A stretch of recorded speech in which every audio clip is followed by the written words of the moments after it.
Сәлем қыз-келіншектер, бүгін сіздермен бірге духовкада пісетін пирожкидің рецептісімен бөлісетін боламын. Екі түрлі начинкамен жасадым. Бізде бірінші начинка бұл капустамен, өте сочный начинка.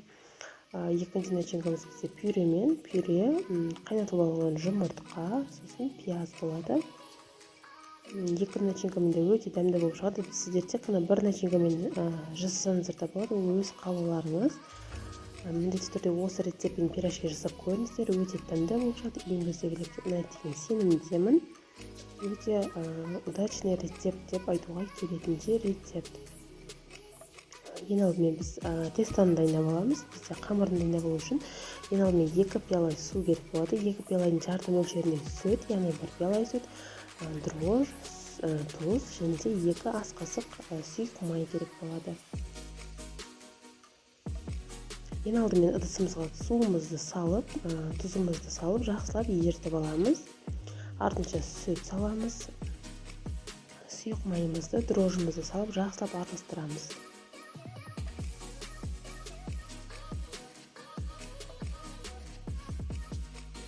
Ұнымызды електен өткізіп, жұмсақ етіп қамырлеп алатын боламыз. Міндетті түрде електен өткізіңіздер, сонда қамырларыңыз әдемі жақсы болып көтерілетін болады. Сосын дәл осы рецептпен істейтін болсаңыздар қамырды ешқандай жылы жерге қоюдың да немесе ұзақ уақыт ұстаудың да қалың етіп ораудың да қажеті жоқ. Қамырды дәл осы мен сияқты бір полотенцемен жауып қойсаңыздар да әдемі көтеріліп шығатын болады. Бізде бірінші начинкамызға капуста, кішігірім фарш, пияз, томат, қызыл бұрыш және де тұз керек болады. Ең алдымен капустаны тұзбен бірге мұжып алатын боламыз, яғни суынан ажыратып аламыз. Бұл начинкамыз сочный болып кетпеу үшін керек. Яғни бізде капуста сулы болғандықтан начинкамыз сочный болып кетсе, пирожкилеріміздің түйілуі қиындау болады. Сосын осылай бірінен кейін бірін салып, тез қуырып аламыз. Қатты қызартып қуырып шарт емес. Осылай тез қуырып алсаңыздар болды. Томат қосып, қызыл бұрыш, тұзын қосып дайындап аламыз. Бізде бірінші начинкамыз дайын. Бұл бізде екінші начинка. Осылай жоғары етіп турап алсаңыздар, картошкаларыңыз тез піседі. Суын құйып қайнатып аламыз. Осылай көпіршіктерін алып тастаңыздар.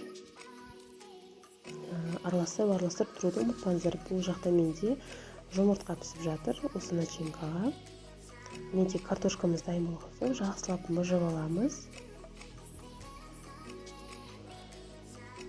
Мұжып алған соң пиязымызды, жұмыртқамызды, приправаларымызды салып араластырып аламыз. Зелень міндетті емес, бірақ мен қостым. Қызыл бұрыш, тұз салып, екінші начинкамызды дайындап аламыз.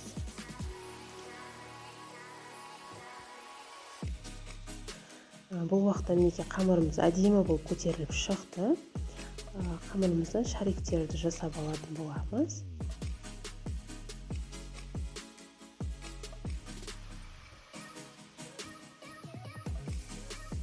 Мен ажыратып алу үшін капустамен түйілген пирожкилерді кішкене көлемін үлкендеу етіп түйдім.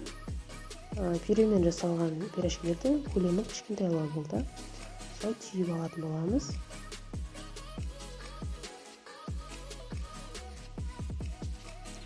Сіздер өз қалауларыңыз бойынша түйсеңіздер болады.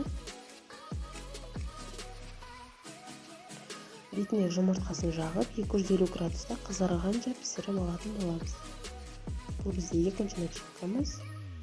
Қатты жұқа етіп жаймаңыздар, қамырды кішкене қалыңдау болу керек.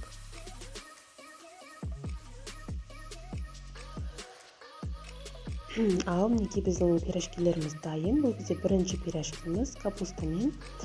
Міндетті түрде осы рецептпен дайындап көріңіздер.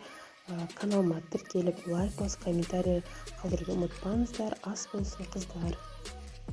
Бұл бізде екінші пирожкиміз пюремен, жұмыртқамен жасалған.